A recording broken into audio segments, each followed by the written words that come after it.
Hello, welcome to the audit presented by IT Audit Labs. We're joined today by our CISO, Eric Brown, and I'm Joshua Schmidt, as always, your producer and co-host. Today, we're sitting down with Eric to have a fireside chat without the fire about what Eric does day to day, how IT Audit Labs helps organizations shore up their personal and data and info security, and kind of get into the nitty-gritty details and get a really good insight into how Eric views security from a high level and from a personal level as well. So without further ado, we're going to turn it over to Eric Brown. We're going to talk in depth today about personal information security. Hello, you're listening to The Audit. My name's Eric Brown, and I'm the Managing Director of IT Audit Labs. And today I want to talk about personal information security. This is something that we get asked a lot about by our customers, and we've done a few podcasts on this in the past. But I want to refresh the content for 2024. We're coming up on Cybersecurity Awareness Month and consolidate it down what we have into a quick consolidated format that can be used throughout the year. As I said, we get asked a lot about personal information security and how that bridges the gap between personal security and then corporate security. And the two are linked. And we often come into organizations, we'll present at the board level or senior leadership level to essentially showcase that team the importance of information security and how it's relevant to those people. So I'll start by saying that all of us, most likely all of us who are listening to this, have been involved in a breach personally at some point or other in our lives. And you get that breach notification email that says your data, might be your social security number, might be some other personal information about you, has been involved in a breach. And it's not your fault. It happens because somebody that you trusted your data with had poor data security practices and that information was compromised. Now, what can you do about it? There's quite a few things that you can do about it. But first, it's just understand that if it hasn't happened yet, it's likely that it's going to happen. And it can go from something that is a major annoyance and takes a lot of your time to resolve to something that is just like, oh, okay, that's a Tuesday. It happened. Not that concerned about it. So number one, that I'm going to start with, the first thing that you want to do is freeze your credit. So there are really three reporting bureaus: Experian, Equifax, and TransUnion. Those are the consumer bureaus. And there's a fourth bureau that not a lot of people have heard of. It's called Innovis, Innovis. And Innovis is responsible for those credit approval letters that you might get saying you've been pre-approved for a loan or whatever it is. But Innovis is using your information to produce a generalized credit worthiness about you. So you want to freeze your credit with each of those bureaus: TransUnion, Equifax, Innovis, and Experian. And you can do it. It's free to freeze your credit with each of those bureaus. By default, our credit, by the time we get a social security number, is open. It's a flaw in the system, but it is what it is. Unless you freeze your credit, it's going to be open, and credit can be taken out in your name, causing long-term downstream impacts that are not good. If someone opens up credit in your name and is abusing that credit, it could have identity theft implications down the road, which getting your social security number back or getting a new social security number issued is quite a lengthy and time-consuming and often expensive process. So if you do need to open up credit for a loan, you can specify the window of time by which you want that credit opened. And typically what I like to do is, if I'm going for credit, I will ask the organization that I'm working with, say it's a car dealership or a mortgage broker, which reporting agency they use, and then unfreezing the credit specifically with that organization that's going to report credit on me. The next thing you can do is make sure that there isn't any credit opened up in your name, and everyone is entitled to a free credit report. So you can go on and get that annual free credit report, and that will tell you what credit is open in your name. And by watching that, freezing your credit, you're doing a pretty good job of making sure that your social security number can't be used maliciously. All right, so we talked about credit. That's probably the number one way to protect yourself. And if you're not going to do anything else, I would start there. So then secondly, where we see most breaches start is in email. So using your email address as an identifier to who you are. Typically we'll sign up for a reward service or whatever service we need, and email is typically an identifier for that service. So there is a website you can go to. It's Have I Been Pwned? And Troy Hunt maintains that website. He's a security researcher, and Troy has collated millions, if not billions by now, of compromised accounts, and will let you look up at no cost to see if your email account has been involved in a breach. So you can go to Have I Been Pwned, enter as many email addresses as you want, and that will tell you or show you if that email account has been involved in a breach. It's likely there's going to be something. If you've had that email address for a while, it's going to have been involved in a breach or two, maybe more. Again, not the end of the world. There's things that you can do about that. What you're looking for here is what breach it was involved in, and then where you are reusing that login and password. So if your account was, say, caught up in an Adobe breach, and then also in the Ford breach, if your username, which will probably be your email address, and password were different, then that's great. You just have to change your password for whichever one was breached. If you're reusing the same password, that's where we get into an area where the threat actors love it, because they're able to get to multiple sites using the same login and password. And all of this is programmatically done. Nobody's sitting in their basement of their mom's house banging away on a keyboard trying your username and password. These are done thousands of times a minute by threat actors that have programs that are just going out and trying to log into a variety of sites using this database of stolen credentials. So what we like to recommend is using two things. One is password manager, and the second is multi-factor authentication. So NIST, which is an organization that's put out guidance around passwords and password complexity, they're recommending changing the password only if the password has been involved in a breach, or once a year. And they're recommending using a passphrase and coming up with a phrase that's meaningful to you, but not meaningful to anyone else. So like the first day of the week is Wednesday would be an interesting passphrase, maybe a little long for some sites that haven't adopted the longer phrase passwords, but most sites will take up to 20 characters. So coming up with a passphrase, again, that's meaningful to you, that is a passphrase, would be a good idea to do. And storing that in a password manager, because a password manager is essentially an online database, could be offline as well, but recommend an online database that would contain all of your passwords. If you're like me, I probably have logins to 250 plus sites. I can't remember more than maybe 5 or 6 passwords. So I store all of those passwords in a password manager, and then I'm able to just copy paste from that password manager into the site that I'm trying to go to. And most password managers will use have a phone app as well as a plug-in to a browser. Speaking of browsers, we don't recommend that you store your password in a browser. The browser's job is to give you a portal to the internet. It's not to secure your passwords.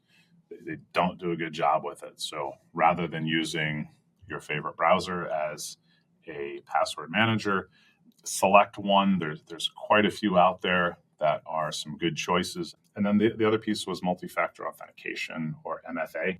So MFA is something that you are. So think of it as a fingerprint, right? That's something that you are. You might use a YubiKey key or some other form of a token, something you have, and then something you know, which is a PIN or a password. So two of those things form multi-factor authentication. Most of us are using that already in our daily lives. Think of facial recognition on your phone. It used to be fingerprint recognition on your mobile device to get into the device. Think of that in combination with a PIN, 6-digit PIN or something like that, for that multi-factor authentication. The phone also serves as something you have. So you got something you have, you've got that something you are, that facial recognition. There's two forms of authentication. And a lot of our corporate environments are bringing in the personal device. So you're setting up an authenticator, a Google Authenticator, a Microsoft Authenticator. There's other third-party authenticators on your mobile device, and you're logging into that device, logging into that authenticator, and then it's displaying a number on your computer screen that you're typing into the authenticator, or the authenticator is producing a number that changes every minute or every 30 seconds, and then you're typing that into the application that you're trying to access. SMS or text-based authentication is another method that you've probably seen for a number of years, where you're logging into your bank and then they send you a text and you enter that number that was in the text field into the website to get into your bank. Moving away from SMS-based because it is more prone to be infiltrated by a threat actor. Threat actors, especially in our corporate environment, will create look-alike websites. So they'll send a phishing email that bypasses the email filters that corporations may have, and probably another podcast on how all of that works. But they'll bypass the filtering. The user will click on the link. It'll pop up a page that looks a lot like a Microsoft login page or a Google login page. The user will enter credentials, and then it will ask for that SMS-based authentication, and the user types that information in. It's more of a social engineering attack. It's easier to be stolen if a threat actor has access to your cellular carrier's network, and there's a variety of attacks that happen on that. That's probably another podcast as well. Just know that SMS-based authentication is less secure than authenticator-based multi-factor authentication. So you want to set that up on your tier 1 accounts, like your bank accounts, your password manager. Set those up on there, and then eventually filter your way through your tier 2 or your less important accounts if they have that ability to do multi-factor authentication, which more and more are. So next I'm going to get into email security. So on the email security side, we do a lot of business over email. Just as a society, we're interacting over email, we're interacting over messaging. On the email side, there are a few free email carriers out there, namely Google, Microsoft with Hotmail, AOL, Yahoo, maybe AOL a little bit less so now. But there are some major free providers of email, and a lot of us have those email addresses. The email addresses are free because those services are mining the data in your email accounts, not just yours, but hundreds of thousands of people who use those services in order to create personas and sell more advertising to us collectively as a society. So whether or not you want to participate in that, unintentional information disclosure is up to you. But to give you an alternative to that, I think those email addresses are great for specific and discrete purposes, like signing up for email where you have to interact with a third party. They're going to subscribe you to a mailing list and you're going to get a bunch of junk mail. That's great. That's a great use for a Gmail address. But for personal information that might be more private to you as an individual, using an email service like a Proton Mail is a service that is going to hold your information private and not disclose that information and use that information to mine data about you. The downside is there could be a little bit of a cost to them, depending on how much mail or data you have in their service. Proton Mail takes it a step further, where the email is hosted in Switzerland. There's no data extradition laws, and all of the data is encrypted, and you can even hold the keys to that encryption if you so desire. Proton Mail also has VPN service as well as a data storage and calendaring service. I like them as a mail company because of their integrity behind what they do and how they care for mail that you choose to host with them or data that you choose to host with them. And then moving from there into SMS or phone call or phone number management, I should say. Since many of us keep the same phone number for years, there is a possibility that you're going to end up on some form of a spam notification list on your email, and you're going to get those phone calls at dinner time trying to sell you services. Or nowadays, it's spamming us with political messaging to get some form of polling from you. A couple things you can do to avoid that is to have a few different phone numbers. So again, one that maybe you're going to give out more publicly for signing up for services, and then maybe one that's more private that you really only keep for close friends, family, what have you. On the maybe less personal side, there Google has a voice service, VoIP, VoIP, or voice over IP, VoIP service where you can sign up for a Google phone number. I think this is a great one for those commercial services because Google's in the business of mining our data. So let's give them some more spam to run through their engines is the way I think about it. But you could get one of those numbers and you can receive phone calls and texts to it.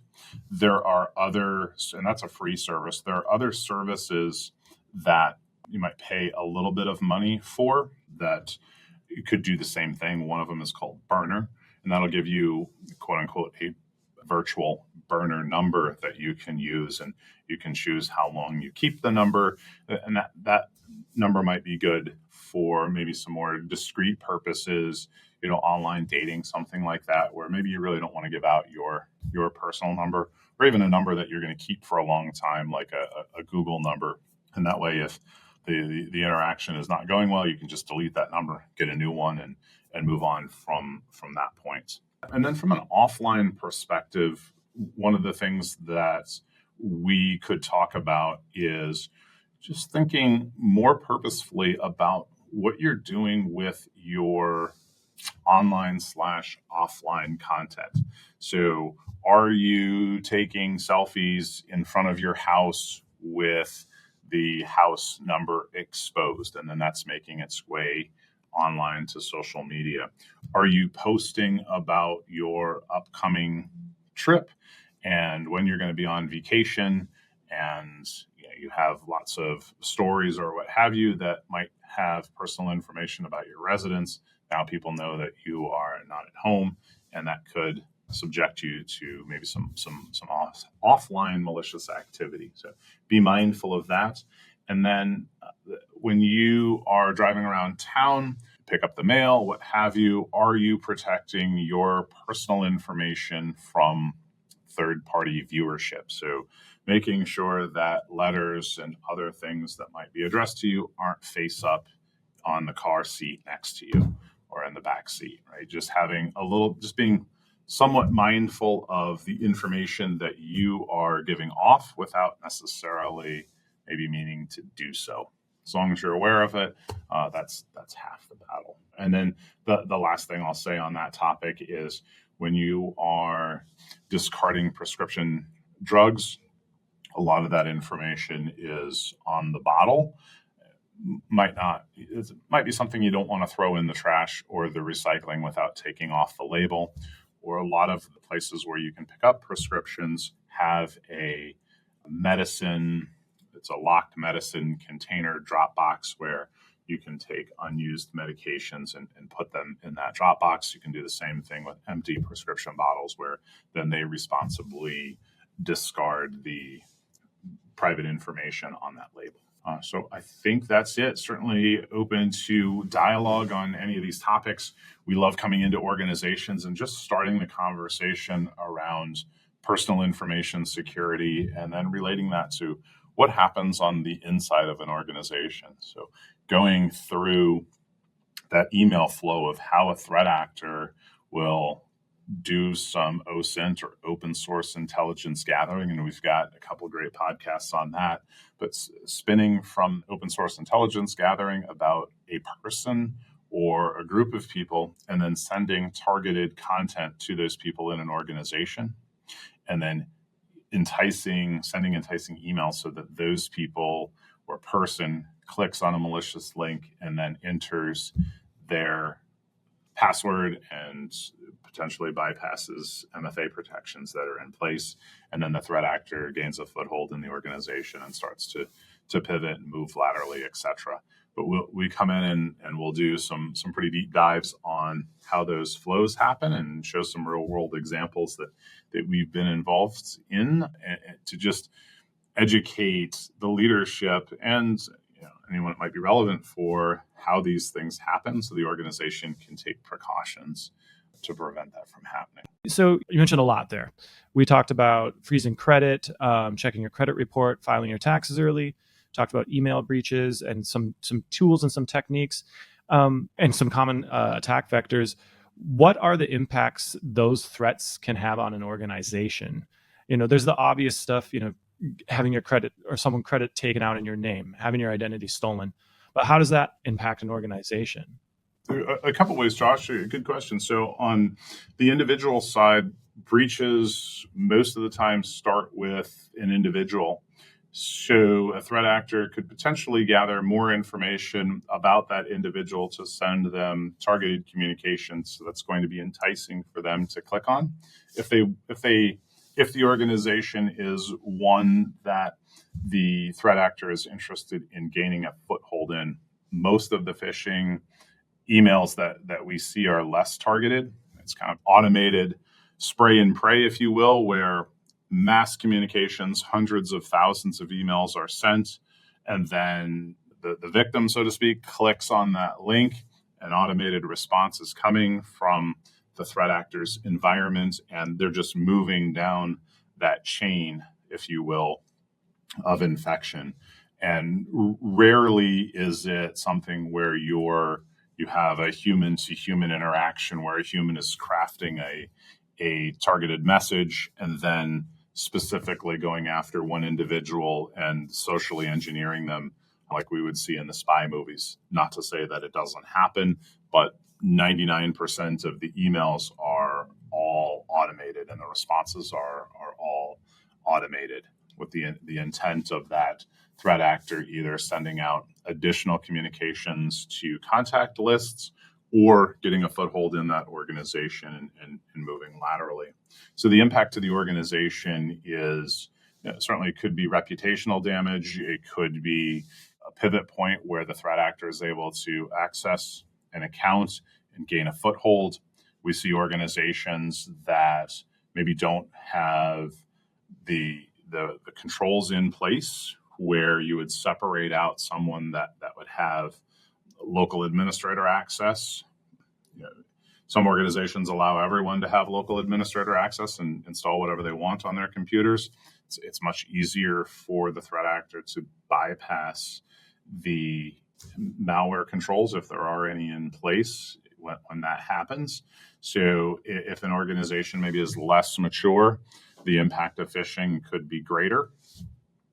In addition to the reputational damage, it's the individual damage that can occur if, unfortunately, your social security number is compromised and the threat actor is able to open up credit in your name or potentially use information that they've gleaned about you in order to compromise another victim. So if someone knew some personal information about someone, they could pivot that information and make it into much more of a compelling story to further compromise someone else. So we think of the grandmother scenario where little Timmy's on a trip to Mexico, and then grandma gets an email or a phone call that little Timmy is now a hostage in Mexico, and $2,000 of ransom is needed to get little Timmy freed. And nowadays, with voice cloning technology that's available for free or at a nominal fee, it's real easy to clone little Timmy's voice and make that much more of a enticing scenario. So along those lines, we recommend families get together and at least have a conversation about, if there is an event that takes place, what are we going to do, right? If we're on vacation and we can't get back home, are we going to have a meeting spot? What are maybe some code words isn't the right word to use per se, but what are some of the language we can use in order to make it much harder to be in that kidnap ransom scenario? Because if you ask little Timmy, what his dog's name is, and that information was available on social media, that's not really a great question. But if you ask little Timmy a question that only he might know, that's never been posted on social media, much easier to tell if the kidnapping is real or not. Certainly, if it is real, you want to get the FBI involved right away. So that's a whole different scenario. But the likelihood of that happening and the kidnapper reaching out to you because your family's on vacation in Mexico is pretty high. You mentioned phishing attempts there. What are some of the best practices for training employees within an organization to recognize those threats? And how do you approach training a group of people or affecting the culture of an organization to mitigate those risks? Yeah, so a couple things you can do there. And we recommend the regular phishing exercises where you're sending out a simulated phishing attack that's somewhat relevant to the time of year. So kind of this time of year going into the holiday season, love to do some of the education around the UPS or FedEx or whatever package notifications, right? The Postal Service is not going to send you an email that says that you need to click on this link and pay a fee in order to get a package, right? It's just not going to happen. But doing some of that education to the user so that they can see these phishing emails in situ and why they're phishing emails is really helpful. Creating awareness, Cybersecurity Awareness Month, October, it's a great time of year to just raise that general awareness about phishing and email security. And then on top of that, it's really having the right tools and technology in place and tuned in order to prevent those phishing emails from coming in. No tool is infallible, but there are tools that are better than others. And there's a way to tune those tools to get the most bang for the buck, so to speak, right? You could of course block everything and then nothing would get in, but you'd miss out on business emails. But so you want to tune the emails appropriately. Generally, they're going to look for things like, was the domain recently created? Pretty likely that a newly created domain is more of a phishing or domain used for phishing.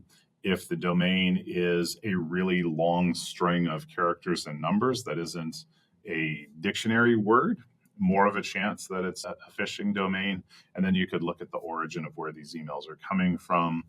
Some of the tools these days are getting into looking at the content of the email and looking for CEO type of fraud, where the CEO is on an airplane and sending out an email saying that they need 20 gift cards by 1 o'clock, and you need to run out and get them, scratch the back off and give them the number. Like that sort of stuff can be found through analyzing the content. So it's a multi-phased process, but at the individual level, I think awareness, training, and just discussion with team members of that this is happening, and sharing where maybe somebody on the finance team who is a frequent target gets these emails and then is socializing it with other people on the team of like, hey, I just got this phishing email where somebody was trying to change their bank routing information, and having plans in place of, well, what happens if somebody does want to change their bank routing information?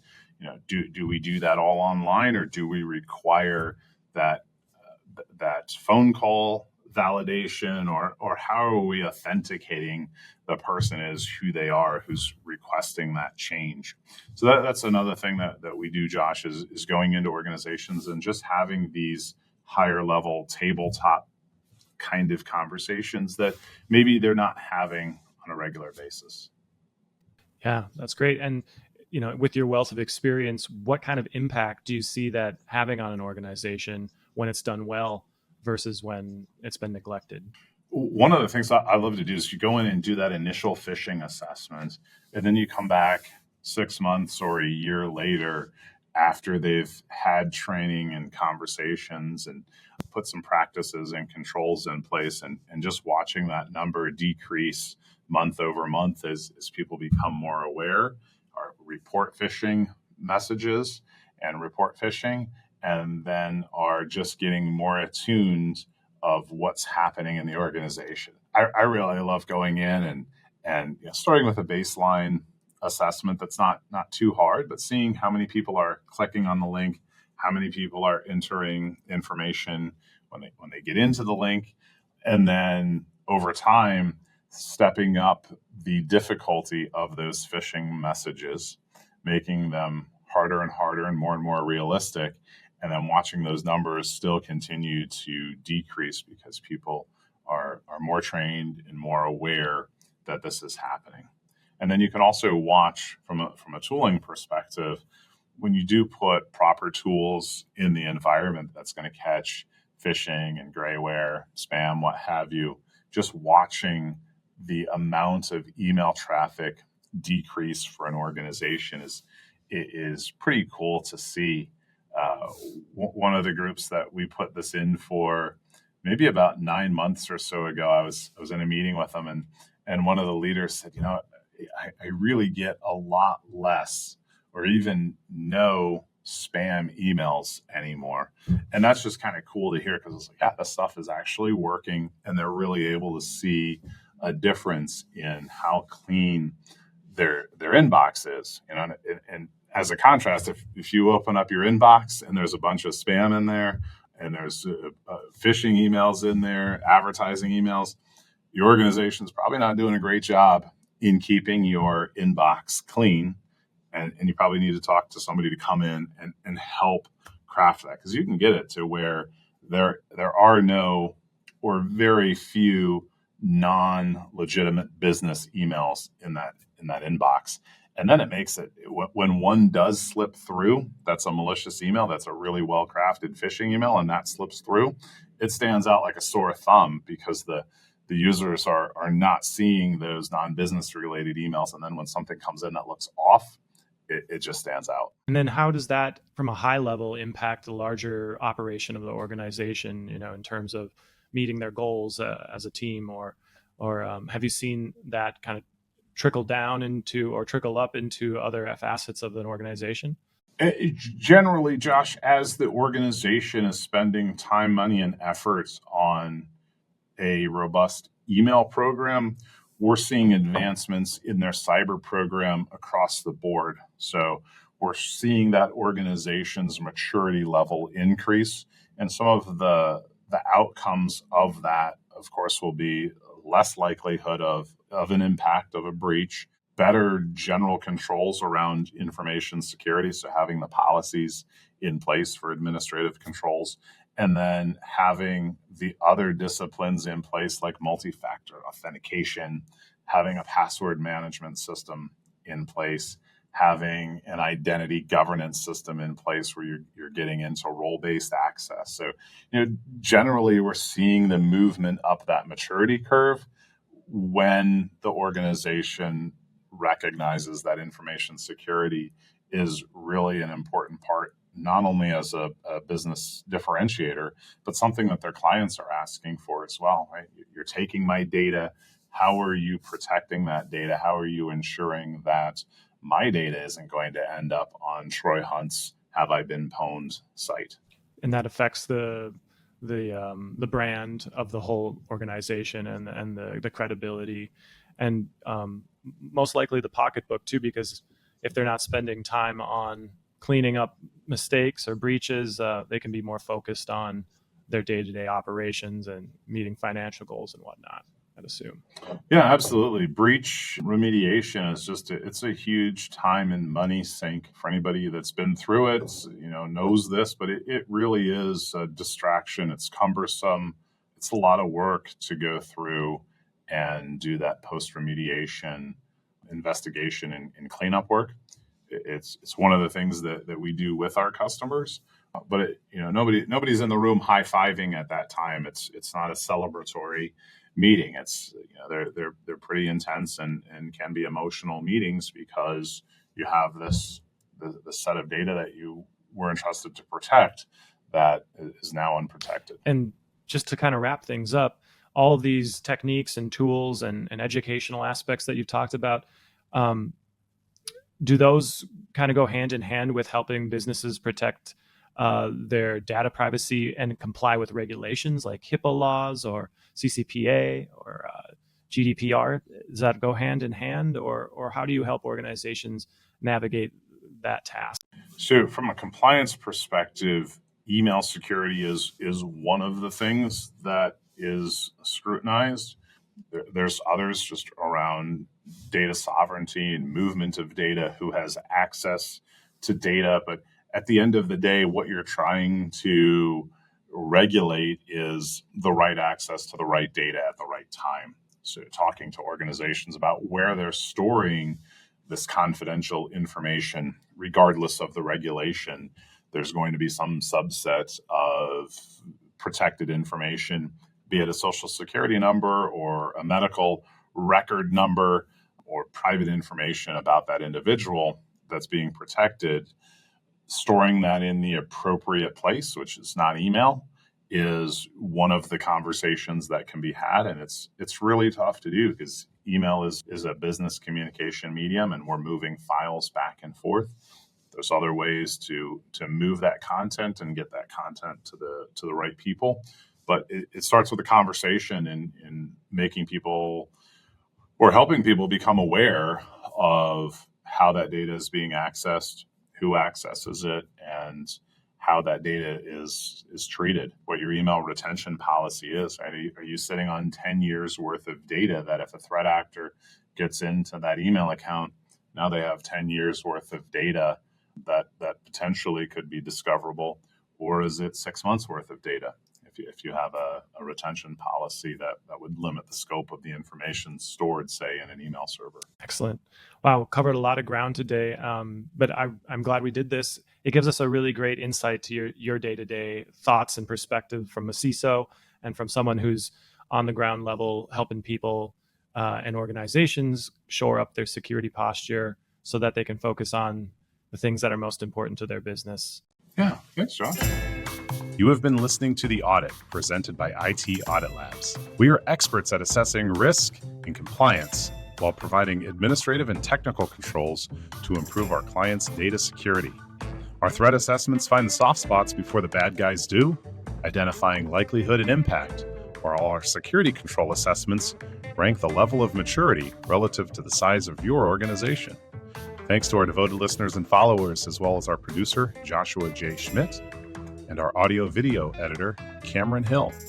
You can stay up to date on the latest cybersecurity topics by giving us a like and a follow on our socials and subscribing to this podcast on Apple, Spotify, or wherever you source your security content.